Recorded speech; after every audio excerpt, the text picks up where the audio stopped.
of the Entertainment Artists Benevolent Fund, and in the tradition of the Royal Variety Show, 3 cheers for His Royal Highness the Prince of Wales. Hip, hip, hooray! Hip, hip, hooray! Hip, hip, hooray!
A stranger with a secret.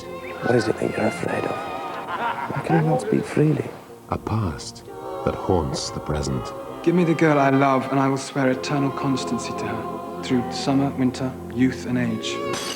And a love that knows no bounds. Do you know what love is? Real love. Love that tears your soul apart. Tara Fitzgerald, Rupert Graves, and Toby Stevens in Anne Bronte's The Tenant of Wildfell Hall.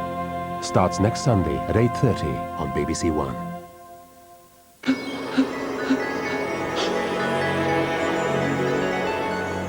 In tomorrow's world, the magnetic steering wheels that open up a whole new world of possibilities for brain surgery. We're hoping to treat diseases that are just untreatable right now. A new test for stress that could prove to be a weapon in the workplace as well as the war zone. The stress spittoon could be the next executive toy. And a real-life Jurassic Park.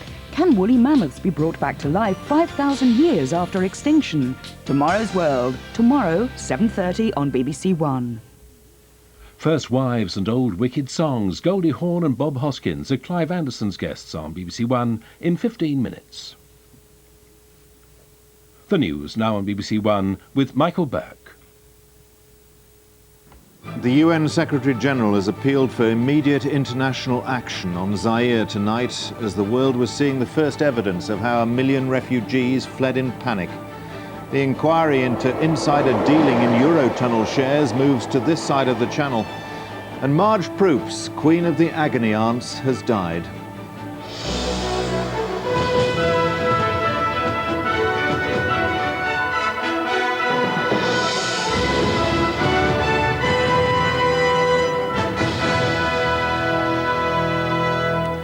Good evening. The UN Secretary-General Boutros Ghali said tonight the world must act immediately to prevent another African genocide. He said every hour brought thousands of victims, more and more dead, in the refugee crisis in Zaire. Relief agencies will try to send aid into eastern Zaire tomorrow. From there, the first evidence has emerged of how hundreds of thousands of refugees fled from camps at Katali and Kibumba as the civil war drew near. George Alagaya reports from the border town of Goma. The UN flag, supposedly a symbol of international resolve, now flutters limply over an empty and ravaged landscape. These camps were once home to 500,000 Rwandan Hutus. Many of them were involved in the genocide 2 years ago. It's a disheartening reminder of a refugee policy that failed to protect the innocent and gave free rein to the guilty. In every direction there are the signs of what must have been a near stampede as the conflict encroached the camp. What's supposed to be a civil war is in fact being fought between Zairean rebels and remnants of the old Rwandan army and militia. This was the Red Cross training center. Photographs of children separated from their relatives during the 1994 exodus. How many more families have been broken up this time? How long before they're reunited? There can hardly be a more graphic illustration of the terrible events of the past few weeks. It must surely add to the growing body of evidence pointing to a humanitarian crisis that may turn out to be worse than any we've seen, even on this blighted continent. But it's not just the Rwandan refugees who are suffering. This was the aftermath of what was probably a grenade attack on a compound in Goma last night. A Zairian girl was killed, the innocent victim of somebody else's war. Rwandans are fighting Rwandans in our country. We want them to go back to their own country and fight there and leave us in peace. And still only a handful of refugees emerge from the forests around Goma, part of a new diaspora that has reportedly taken some people 300 miles west of here, deep into the heart of Africa. George Alagaya, BBC News, Goma in Zaire. The Serious Fraud Office in London says it's begun investigating allegations of insider dealing in Eurotunnel shares. The inquiry has been requested by French police. It follows reports that highly sensitive commercial secrets about the company's financial restructuring have leaked out to city speculators. Eurotunnel's shares have often swung dramatically in value, especially in the run-up to important financial announcements. Now it's believed that the French police, investigating allegations of insider dealing in Eurotunnel shares, want raids on the head offices of up to 9 British banks and financial institutions. The Serious Fraud Office has agreed to take on the case. It can demand that companies produce documents and give interviews to help overseas investigations. Today, the SFO confirmed that inquiries had already begun. The SFO has agreed to investigate, on behalf of the French authorities, allegations of market manipulation in Eurotunnel shares. We do not have sufficient grounds to conduct a domestic investigation. Remember, most dealings in Eurotunnel have been conducted in Paris rather than London, so it's not altogether surprising that the focus for the investigation should be over there. The share deals under scrutiny are understood to go back to 1994, the year the Channel Tunnel was opened. On several occasions, Eurotunnel has complained to the French authorities about suspicions of insider dealing. Today, it welcomed the investigation and said it hoped it had a good outcome. Greg Wood, BBC News.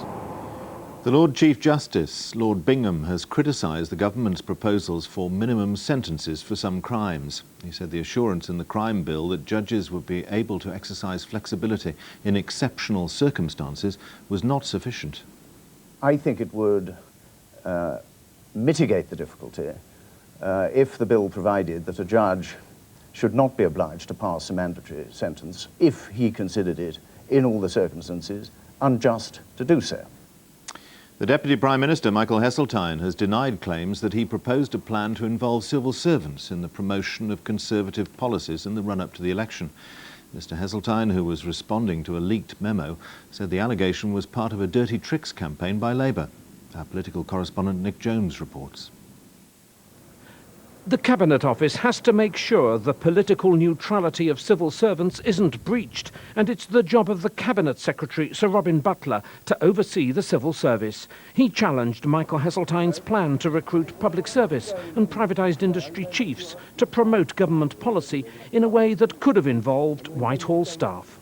Mr Heseltine then accepted that the work should be done by party political advisers rather than civil servants.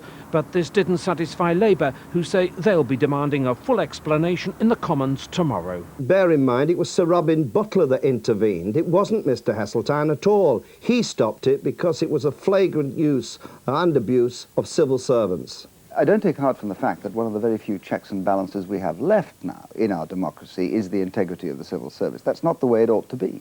But the way the safeguards worked, with no abuse of the Whitehall machine, was, in Mr Heseltine's opinion, proof that the system worked. I agreed with the head of the civil service, Robin Butler, that the matter must be clear and there must be no question of civil servants being expected to do anything that could be seen to be party political. That is the position I have always taken, and that matter was dealt with in the summer. There is absolutely no possible interpretation of what has happened over the last 24 hours than it has been part of a Labour Party's dirty tricks campaign. The civil service unions have complained before about their members being pressurised into doing party political work. Although the government insists there was no breach of civil servants' impartiality, The opposition parties say this is a timely reminder of the need for political neutrality in the run-up to the general election. Nicholas Jones, BBC News, Westminster.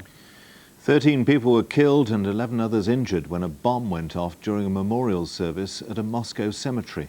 The victims had been paying tributes at the grave of a veterans leader who was himself killed by a bomb 2 years ago. Police suspect that a criminal gang was responsible.